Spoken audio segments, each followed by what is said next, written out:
Hello मेरे प्यारे बच्चों, कैसे हैं आप लोग। आई होप आप लोग एकदम बढ़िया होंगे और अपनी तैयारी को बेहतरीन तरीके से जारी रखे होंगे। मेरे प्यारे विद्यार्थियों, आज की इस वीडियो पे हम बात करने वाले हैं क्लास 12th हिंदी 2025 बोर्ड के बारे में। किसके बारे में मेरे प्यारे विद्यार्थियों?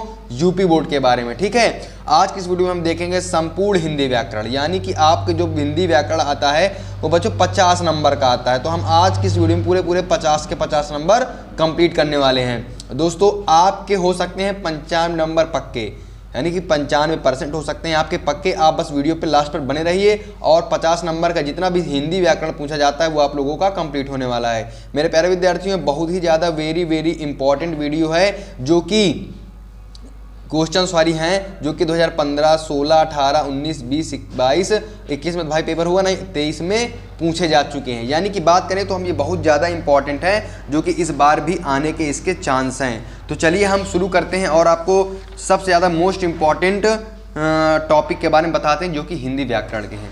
तो सबसे पहला मेरे प्यारे विद्यार्थियों आता है चंद्रयान 3 पर निबंध। बच्चों, ये बहुत ही लेटेस्ट टॉपिक है, जो कि पिछले बार भी आया है, शायद इस बार भी आ सकता है, क्योंकि अभी ये लेटेस्ट का ही टॉपिक है। तो इस बार भी यूपी बोर्ड वाले पूछ सकते हैं। ठीक है, तो देखो चंद्रयान 3 पर निबंध। बच्चों, ये क्लास 12th और 10th दोनों के लिए इंपॉर्टेंट है, यानी कि 10th वाला बच्चा भी इसको तैयार कर ले। ठीक है, तो देखो आपको शुरू कैसे करना है। आपको थोड़ा ये शायरी टाइप में शुरू करना है कि बस इतना अगर आप लोग, मतलब मैं कह रहा हूँ इतना अगर आपने लिख दिया तो एग्जामिनर समझेगा नहीं बच्चे ने अच्छे से तैयारी की है, और आपको पूरे के पूरे 9 नंबर मिल जाएंगे। ठीक है, तो इसमें लिखे क्या लिखा है?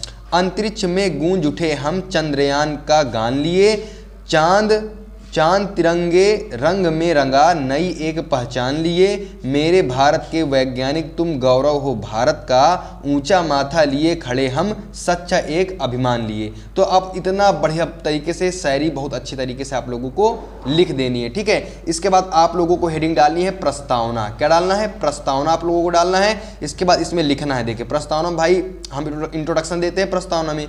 चंद्रयान 3 भारत की ओर से चलाया गया एक महत्वपूर्ण अंतरिक्ष मिशन है।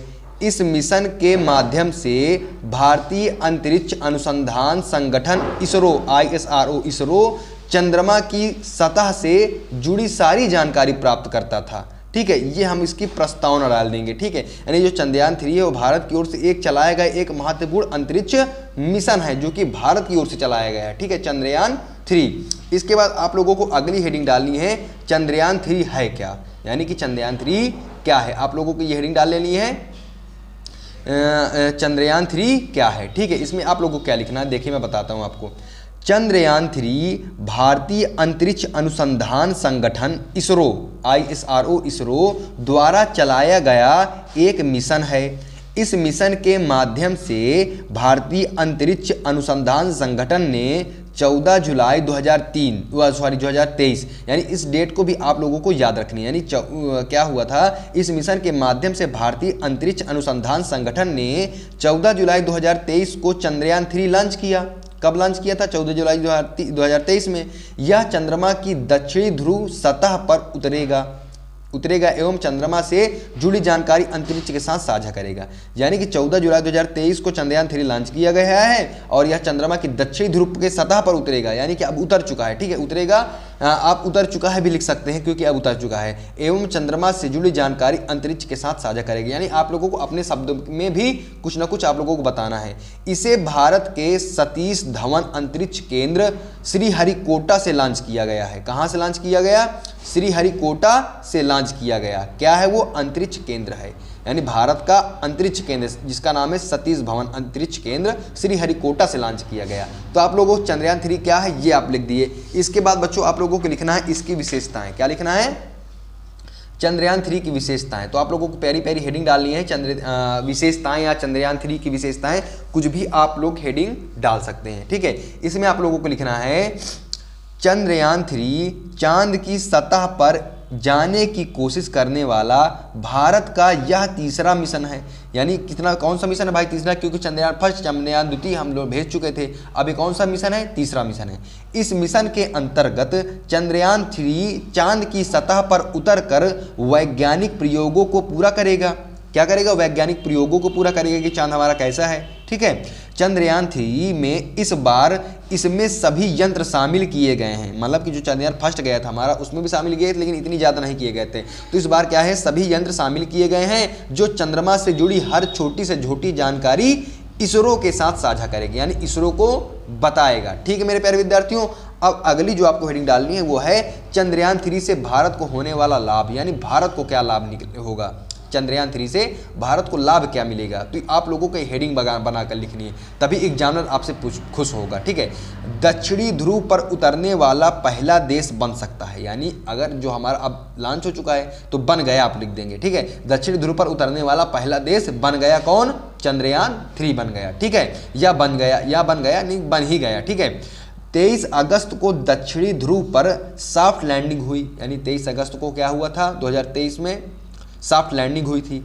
अब तक कोई भी देश यहां नहीं पहुंचा, यानी कि यही सबसे बड़ा लाभ है भारत का कि भारत ने अपना नाम कमा लिया, अभी तक वहां कोई भी देश नहीं पहुंचा। ठीक है, आप लोगों को निष्कर्ष डाल देना है। कौन सी हेडिंग डाल देनी है, निष्कर्ष डाल देनी है। ठीक है, निष्कर्ष लिख देना है। इसके बाद आप लोगों को लिखना है इसरो द्वारा तीसरी बार चांद पर जाने की कोशिश की गई, यानी कि इसरो द्वारा क्या किया गया, तीसरी बार चांद पर जाने की कोशिश की गई। पहली बार चांद पर जाने की कोशिश सफल रही, पहली बार जब हम गए तो चांद पर कोशिश जाने की सफल रही, लेकिन जो दूसरी बार 2019 में चंद्रयान 2 तकनीकी खराबी के कारण, यानी कि तकनीक क्या हो गई थी, खराब हो गई थी, तो हो गया था अपने मार्ग से भटक गया था। ठीक है, इतना आप लोगों को प्यारा प्यारा निष्कर्ष में लिख देना है। तो आप लोगों को क्या होगा, चंद्रयान 3 पर निबंध तैयार हो गया। ठीक है, आप लोग 2-3 बार वीडियो ही देख लेंगे तो आप लोगों को याद हो जाएगा। बाकी आप लोग मोस्ट इंपॉर्टेंट के फेयर बनाते रहिए, उसमें ही लिखते रहिए। ठीक है, अब हम अगला टॉपिक अपने देख लेते हैं कि हमारा अगला टॉपिक क्या है हिंदी व्याकरण का। तो बच्चों अगला जो हमारा टॉपिक है अनेक शब्दों के लिए एक शब्द, यानी कि अनेक शब्दों के लिए एक शब्द है। ठीक है, जैसे क्या, जैसे जो ईश्वर में विश्वास करता है, यानी जो ईश्वर को मानता है उसे क्या कहते हैं, उसे आस्तिक कहते हैं। ठीक है, जो पढ़ना लिखना जानता हो, यानी जो पढ़ ले भी लेता है, लिख भी लेता है, उसे कहते हैं साक्षर कहते हैं। ठीक है, पिता की हत्या करने वाला पितृघ्नता कहते हैं। ठीक है, जिसे कहा ना जा सके उसे अकथनीय कहते हैं। क्या कहते हैं, अकथनीय कहते हैं। सत्य आचरण करने वाला, यानी जिसके आचरण सत्य हैं उसको कहते हैं हम सदाचारी। ठीक मेरे प्यारे विद्यार्थियों, आगे देख लेते हैं। जो कभी जन्म नहीं लेता, यानी जो कभी जन्म नहीं लेता उसे क्या कहते हैं, अजन्मा कहते हैं। ठीक है, किए गए उपकार को ना मानने वाला कृतघ्न कैसे लिखते हैं, इसको मैं आपको लिख बता देता हूं, कृतघ्न आधा घा है। ठीक है, क्या आधा घा है यहाँ पे। ठीक है, कृतघ्न, तो जो किए गए उपकार को नहीं मानता उसे कृतघ्न कहते हैं। ठीक है, जानने की इच्छा रखने वाला, यानी कि जैसे आप लोग भाई हर चीज़ की जानने की इच्छा रखते हैं कि चंद्रयान 3 क्या है, अब क्या होगा क्या नहीं होगा, तो उसे बच्चों हम जिज्ञासु कहते हैं। क्या कहते हैं, जिज्ञासु कहते हैं। वह पुरुष जिसकी पत्नी मर गई हो, यानी ऐसा पुरुष जिसकी पत्नी मर गई उसको क्या कहते हैं, विधुर कहते हैं। ठीक मेरे प्यारे विद्यार्थियों, अगला जो सब कुछ जानता हो, यानी जो सब कुछ जानता हो उसे सर्वज्ञ कहते हैं। क्या कहेंगे, सर्वज्ञ कहते हैं। ये आपके बोर्ड एग्जाम में पूछे गए प्रश्न है, मैं फर्जी नहीं बता रहा, ये आप लोगों के पिछले साल बोर्ड एग्जाम में पूछे गए प्रश्न है।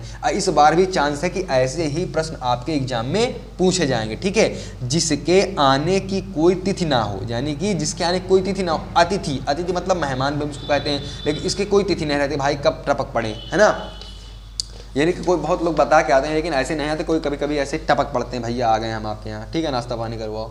तो अब देखो, अब अगला जो हमारा टॉपिक है वो है अनेकार्थी शब्द, यानी कि एक शब्द के अनेक अर्थ होंगे, इसको ही कहते हैं अनेकार्थी शब्द। और ये बहुत ज़्यादा इंपॉर्टेंट है, जो कि पिछले वर्ष में भी ये शब्द सभी शब्द पूछे गए हैं, मोस्ट इंपॉर्टेंट पिछले सालों में। ठीक है, पिछले अगर आप प्रीवियस ईयर क्वेश्चन पेपर उठा के देखेंगे, या अगर आप लोग के पास अब गेस आप लोगों ने खरीद दिया होगा, तो अगर गेस उठा कर देखेंगे तो बस यही जो है अनेकार्थी शब्द, अनेक शब्द के लिए एक शब्द, और जो मोस्ट इंपॉर्टेंट अगर निबंध भी आप देखेंगे तो यही चंद्रयान 3, प्रदूषण, यही सब आता है। ठीक है, तो आप लोगों को टेंशन बिल्कुल भी नहीं लेनी है और अपना पेपर बहुत अच्छे तरीके से करना है। तो यहाँ पे आया अनेकार्थी शब्द, जो कि बच्चों वेरी वेरी इंपॉर्टेंट है। ठीक है, अंबर मीन्स बच्चों वस्त्र भी होता है, आकाश भी होता है। ठीक है, अली मीन्स बच्चों होता है भौरा भी होता है, सखी भी होता है, बिच्छू भी होता है। ठीक है, कनक बच्चों सोना भी होता है, धतूरा भी होता है। ठीक है, कर्ण, आप लोगों को इसको आप लिख लीजिए, इसको याद करते चलिए। ठीक है, कर्ण मीन्स बच्चों कान होता है, कुंती का पुत्र का भी नाम क्या था, कर्ण था।